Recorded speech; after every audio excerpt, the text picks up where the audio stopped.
রোজে আজল থেকে যেদিন আল্লাহ তাআলা কলমকে সৃষ্টি করেছেন, কলম লিখে দিয়েছেন কি হবে, কখন হবে, কি ঘটবে, কি ঘটাবেন।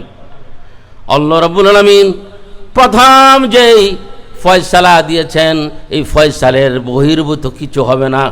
সেখানেও আল্লাহ তাআলার নবী, আল্লাহ তাআলা আল্লাহর হাবিব মুহাম্মদুর রাসূলুল্লাহ সাল্লাল্লাহু আলাইহি ওয়াসাল্লামকে শেষ নবী, আখির নবী, সাইয়্যিদুল আম্বিয়া ওয়াল মুরসালিন হিসাবে কলম লিখে দিয়েছেন।